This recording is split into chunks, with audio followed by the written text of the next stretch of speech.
যে আবেদন ছিল সেই আবেদনটি ছিঁড়ে ফেলা হয়েছে।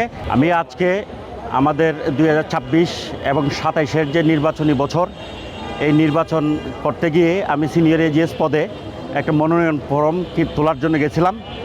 সেখানে আমার যে আবেদন ছিল সেই আবেদনটি কিছু লোক ছিঁড়ে ফেলেছে এবং আমাকে মনোনয়নপত্র যাতে না কিনতে পারে এই জন্য এই অফিসের সামনে থেকে ধাক্কায় বের করে দিয়েছে। এটা কারণ আমরা স্বতন্ত্র কেউ নির্বাচন করতে পারবো না। এইবারে কেউ স্বতন্ত্র নির্বাচন করতে পারবে না, এটা একটা হুলিয়া জারি করা হয়েছে এবং যারা এই নির্বাচনের চেষ্টা করবে তাদেরকে মব করে বিভিন্নভাবে হেনস্থা করে এখান থেকে বের করে দেওয়া হয়েছে। বিশেষ করে আমার যে আবেদন ছিল সেই আবেদনটি ছিঁড়ে ফেলা হয়েছে। সব মশার বিরুদ্ধে সুরক্ষা দিতে এলো বসুন্ধরা এক্সট্রিম অ্যারোসল, মশার বিরুদ্ধে এক্সট্রিম সুরক্ষা।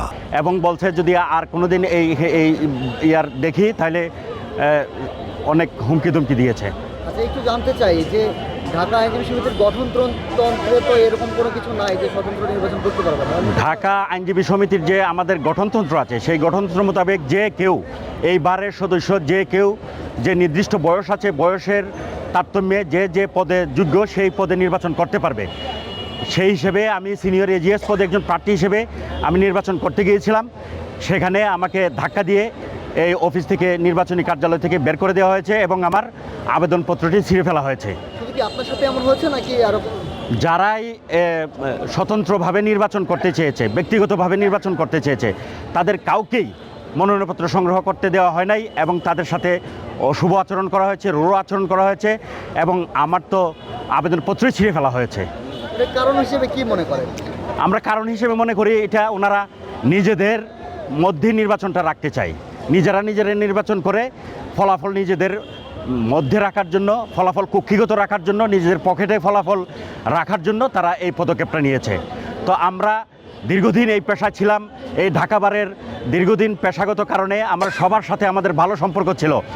সেই সম্পর্কের আলোকেতে আমরা একটা নির্বাচন করতে চেয়েছিলাম, জাস্ট সেই নির্বাচনটা করতে যাতে না দিতে হয় সেই কারণে আমাদের সাথে খুবই মারাত্মক অন্যায় আচরণ করা হয়েছে। আমাদের সাথে অসাংগঠনিক, অগণতান্ত্রিক এবং অগঠনতান্ত্রিক আচরণ করা হয়েছে। সেই জন্য আমরা এই আচরণের তীব্র নিন্দা জানাচ্ছি এবং আমরা যদি নির্বাচন না করতে পারি আমরা পরবর্তীতে আমরা কি করা যায় সেই পদক্ষেপ নিব ইনশাল্লাহ। এখনো তো সময় আছে, তাদের উদ্দেশ্যে কি বলতে চান? সময় তো এখন আজকে লাস্ট ডেট এবং এখন যে সময় আছে সেই সময়ের মধ্যে আসলে আমরা কিছু করতে পারবো না, আর নির্বাচনে পদক্ষেপে অংশগ্রহণ করার আমাদের আর কোনো সুযোগ নেই।